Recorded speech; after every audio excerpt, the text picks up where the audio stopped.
Bonsoir, mesdames et messieurs.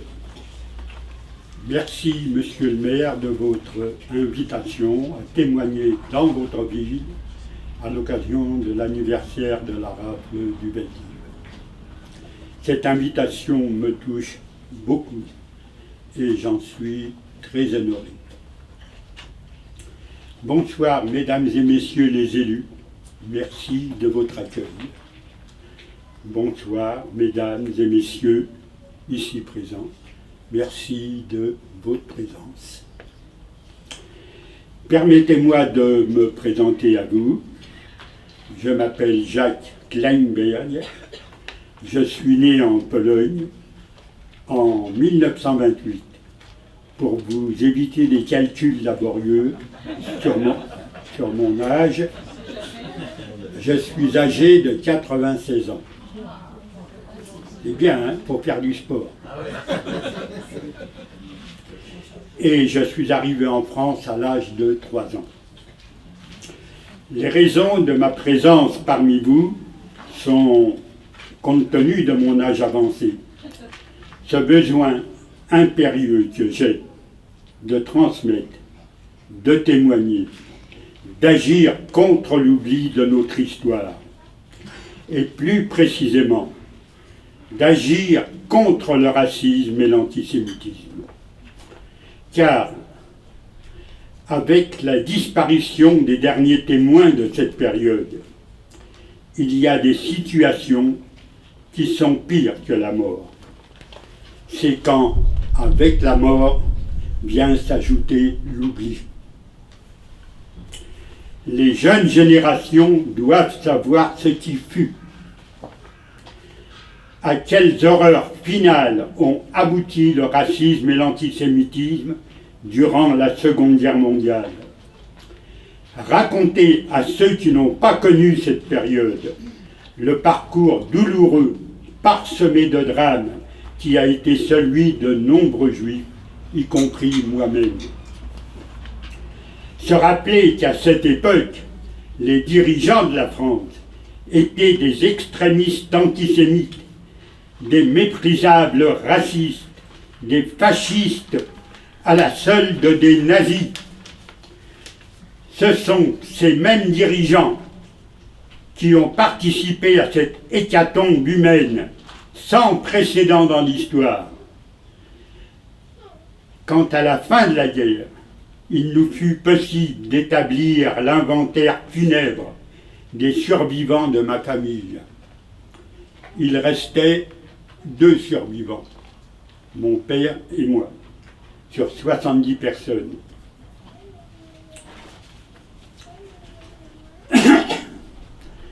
J'en arrive à cette effroyable rafle du Veldiv du 16 juillet 1942.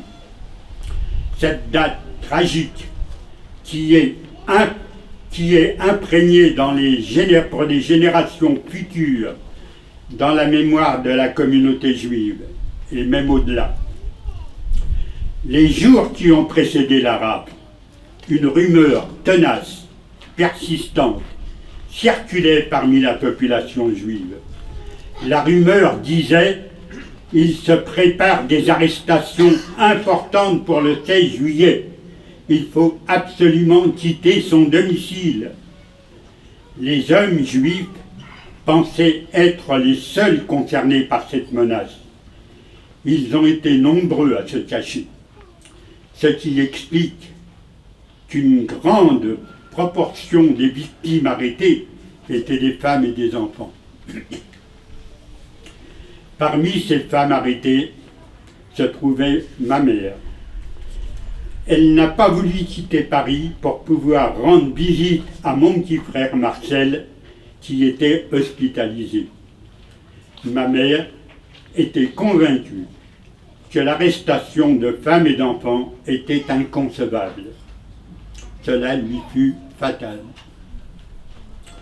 Les conditions ignobles de ces arrestations étaient à vomir. On entassait dans les autobus débordants de larmes des femmes et des enfants, des bébés, des malades sur des brancards, des vieillards, des handicapés. 13 000 personnes, dont plus de 4 000 enfants, ont été arrêtés, tous victimes innocentes de la barbarie nazie, avec la participation active de la police de Vichy. 13 000 innocents assassinés uniquement parce qu'ils étaient juifs. Mon père et moi avons échappé à cette journée dramatique en fuyant Paris dès la veille de la rafle pour se cacher à Ozoir-la-Ferrière. C'est une ville à 30 km de Paris où mon père avait construit lui-même une petite pièce de 16 mètres carrés. D'autres gens ont également réussi à échapper aux arrestations. Par chance, ils n'étaient pas à leur domicile au moment du passage de la police. Ces fuyards qui avaient arraché leurs étoiles jaunes, qui étaient traqués, désemparés, ils erraient dans les rues en veillant à échapper au contrôle de police. C'est dans cette situation désespérée qu'a surgi une espérance.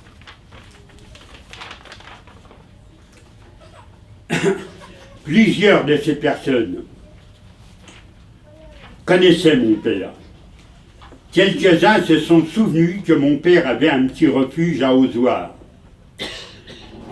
Le souvenir de quelques-uns s'est répandu à d'autres, et c'est ainsi qu'on a vu arriver chez mon père une douzaine de juifs affamés, déboussolés, qui se sont jetés dans nos bras, sans un mot. Seuls leurs yeux parlaient, et leurs yeux disaient « sauf qui peut ». On ne pouvait pas leur dire que dans 16 mètres carrés, il n'y avait pas de place pour tout le monde. Il s'agissait d'une question de survie. Je n'ai malheureusement pas assez de temps pour vous raconter comment on survit à 14 dans 16 mètres carrés. Mais j'avais 14 ans et je me souviens que c'était très difficile. Et ces rescapés, la gorge nouée, ont raconté en détail ce qu'ils ont vu ce matin même. C'était vraiment abject. Ils nous ont également confirmé l'arrestation de ma mère. À Paris, les rafles avec enfants furent dirigés vers le Veldiv, où ils vécurent dans des conditions inhumaines. Les raflés sans enfants, comme ma mère, furent dirigés vers le camp de Drancy. Après plusieurs jours, tous ces éprouvés, ceux du Veldiv et ceux de Drancy, se sont trouvés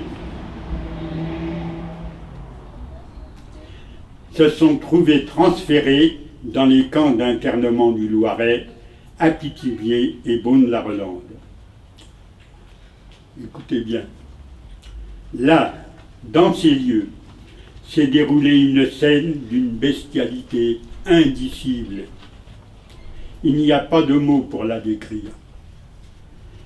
Là, c'est à coups de crosses de fusil que les gendarmes français ont arraché les enfants des bras de leur mère pour les déporter séparément. Les mères en premier furent parquées dans les wagons à bestiaux pour leur dernier et bouleversant voyage vers l'horreur absolue. Et les quelques jours suivants, ce sont les enfants privés de leur maman qui ont fait le même trajet sans retour. Dans les souvenirs qui m'obsèdent à ce jour, il y a mon école communale de la rue Tlemcen à Paris dans le 20e. Lorsqu'une plaque a été apposée dans l'école à la mémoire des enfants déportés, il y avait gravé sur la plaque 163 noms. Vous avez bien entendu. 163 noms d'enfants, parmi lesquels mes petites copines et copains. La plupart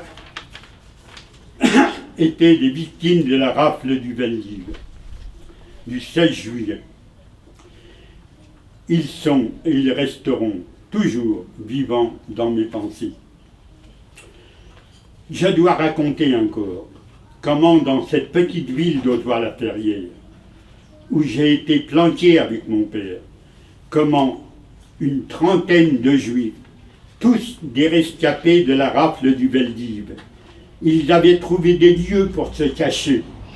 Tous ont été arrêtés sur dénonciation et déportés sans retour. Nous étions, mon père et moi, sur la liste des futurs arrêtés.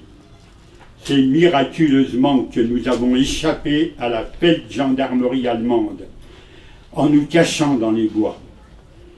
Ils nous traquaient avec acharnement. Il fallait que leur liste d'arrestation soit complète. Et surtout vous raconter, lors des combats pour la libération d'Auzoir-la-Ferrière et chasser les occupants allemands de la ville, comment mon copain Jean a été tué à côté de moi. C'était un enfant de Noisy-le-Sec, votre ville. Il avait 20 ans. La fusillade se passait dans la forêt, à proximité de la gare. Jean était le seul de notre groupe de résistants à porter un casque. Il est mort d'une balle qui a tout transpercé, et le casque et la tête.